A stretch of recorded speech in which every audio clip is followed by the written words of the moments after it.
Okay. Windows protected your PC. This is a normal thing, Windows 10.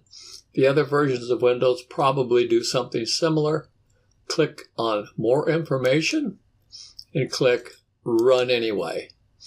The reason, and the program is loading now, but the reason it gives you that warning is Microsoft, you have to buy a license to get around that fee, and that license costs $400 a year pop up.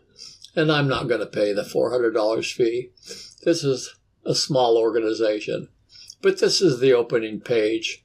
And from this point, you need to go download and watch the full video that explains how the software works. This is the full application. It's a working application, not a trial version, because I did have the software key. Okay, one more thing I want to show you.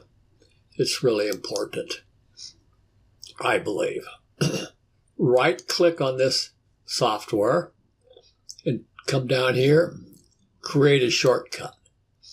We create a shortcut, click on the shortcut, and just drag it down to the toolbar.